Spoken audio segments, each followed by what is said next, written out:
Shalom ibu saudara sekalian, jemaat maupun simpatisan GKI yang setia menyaksikan Sapaan Gembala GKI. Hari ini bersama dengan saya, Joshua Bernando, kita akan bersama-sama merenungkan bagian firman Tuhan. Dan sebelum itu, mari kita berdoa. Tuhan, pada hari ini kami mau memulai aktivitas kami, mau memulai segala kegiatan kami dengan merenungkan firman-Mu. Kiranya firman-Mu sungguh-sungguh jadi pelita dalam langkah kehidupan kami. Berfirmanlah ya Tuhan, kami siap untuk mendengarkan. Di dalam nama-Mu kami berdoa, kami memohon pertolongan. Amin. Ibu saudara, saya ajak untuk kita membuka Alkitab kita dari Matius pasalnya yang ke-19. Injil Matius pasal 19 ayat 16 sampai dengan 22. Injil Matius pasal 19 ayat 16 sampai dengan 22 berbunyi demikian. Ada seseorang datang kepada Yesus dan berkata, "Guru, perbuatan baik manakah yang harus kuperbuat untuk memperoleh hidup yang kekal?" Jawab Yesus, "Mengapa engkau bertanya kepadaku tentang apa yang baik? Hanya satu yang baik. Jikalau engkau ingin masuk ke dalam hidup, turutilah segala perintah Allah." Kata orang itu kepadanya, "Perintah yang mana?" Kata Yesus, "Jangan membunuh, jangan berzina, jangan mencuri, jangan memberi kesaksian palsu. Hormatilah ayahmu dan ibumu, dan kasihilah sesamamu manusia seperti dirimu sendiri." Kata orang muda itu kepadanya, "Semuanya itu telah kuturuti. Apalagi yang masih kurang?" Kata Yesus kepadanya, "Jikalau engkau hendak sempurna, pergilah, jualah apa yang kau miliki dan berikanlah itu kepada orang-orang miskin, dan engkau akan memiliki harta di surga. Kemudian datanglah kemari dan ikutlah aku." Mendengar perkataan itu, pergilah orang muda itu dengan sedih, sebab banyak harta miliknya.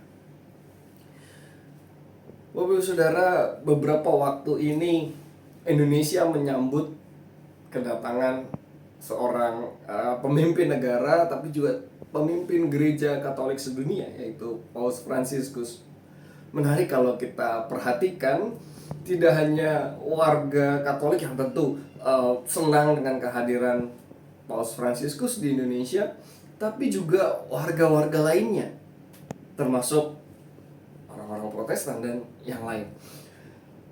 Yang membuat menarik adalah ketika kedatangan Paus ini jadi trending topik begitu ya, bukan hanya perihal misi apostoliknya di Indonesia yang membawa pesan tentang dialog antar agama dan bagaimana kelestarian lingkungan, pemulihan lingkungan hidup, tapi yang diperhatikan oleh warga Indonesia adalah bagaimana Paus Fransiskus datang dengan kesederhanaannya.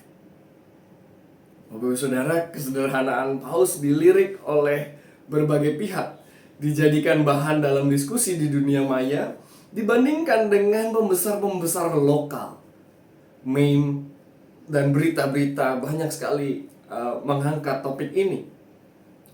Hari ini saya tidak ingin membahas apa saja yang dipakai, apa saja yang digunakan oleh Paus, tapi saya mau mengajak kita menghayati kesederhanaan yang menjadi tema hari ini. Bapak saudara, kesederhanaan Paus Fransiskus tercermin berdasarkan semangat Fransiskan. Spiritualitas seorang bernama Fransiskus dari Assisi yang hidup di daerah Assisi, Italia pada tahun 1182 sampai 1226.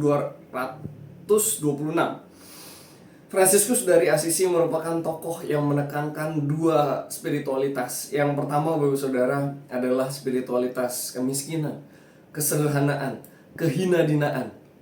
Jadi Fransiskus sangat menekankan kesederhanaan, bagaimana hidup sederhana. Yang kedua adalah bagaimana spiritualitas alamnya.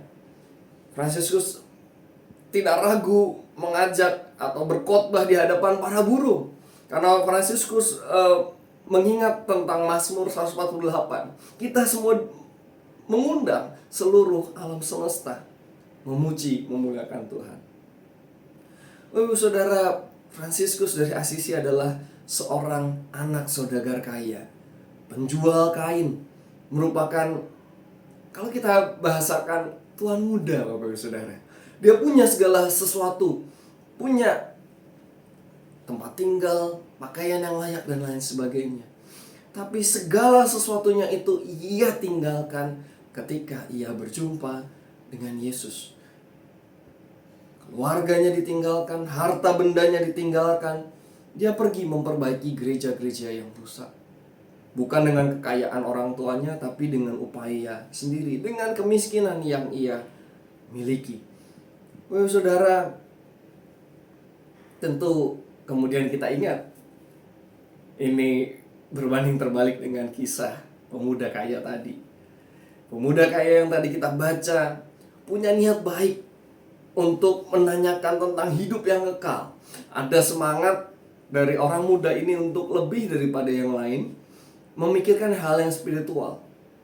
Namun Tuhan Yesus menyentuh titik lemah dari hidupnya. Apa itu?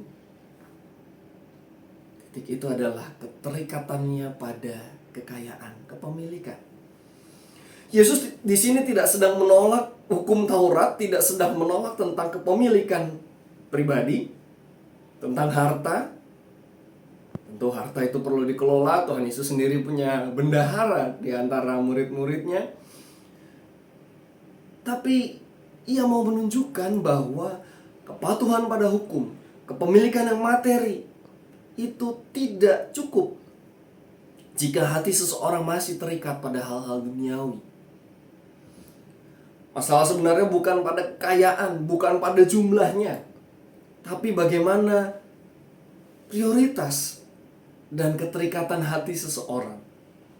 Bagi Yesus, mengikuti Allah, mengikuti Dia, berarti betul-betul menyerahkan segala sesuatu yang dapat menghalangi relasi yang penuh dengan Tuhan.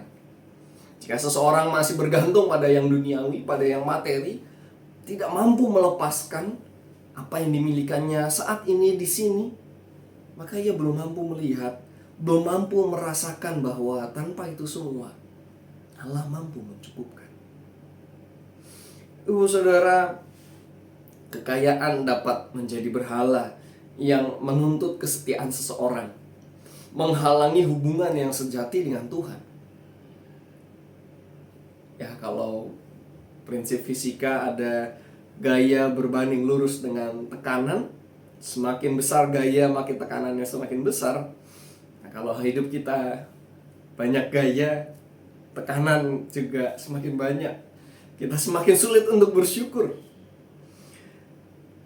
Kalau semakin sederhana hidup kita, semakin kita mensyukuri apa yang kita miliki, kita punya relasi yang semakin dekat dengan Tuhan. Kita semakin bisa bersyukur atas apa yang Tuhan beri, mencukupkan dengan apa yang Tuhan beri. Saudara, Yesus tidak memanggil semua orang untuk hidup dalam kemiskinan, tetapi memperingatkan kita bahwa kekayaan dapat menjadi penghalang serius bagi seorang yang ingin mengikut Dia dengan sepenuh hati. Oleh sebab itu, mari kita belajar rendah hati. Mari kita menghidupi keugaharian, kesederhanaan, mampu berkata cukup atas apa yang kita miliki, mau hidup sederhana dan bergantung pada pemeliharaan Tuhan. Amin. Mari kita berdoa. Tuhan Allah kami sadar, kami tahu Engkau memberi kami berkat yang begitu luar biasa. Tapi kiranya kami mau belajar Tuhan. Kami mau mengatakan, Tuhan berikanlah berkat yang cukup, seperti yang Tuhan ajarkan di dalam doa Bapa kami. Kiranya berkat-berkat-Mu cukup untuk kami menjalani hari-hari, cukup untuk kami bagikan kepada sesama kami, cukup untuk kami nikmati, untuk kami rasakan, untuk kami syukuri. Bapa di surga, tolong perjalanan kehidupan kami Tuhan, tolong langkah kehidupan kami hari ini dan hari lepas hari. Dalam satu nama Tuhan kami Yesus Kristus kami berdoa. Amin. Ibu saudara, demikian sapaan gembala kita hari ini. Sampai jumpa dalam sapaan gembala berikutnya. Tuhan memberkati.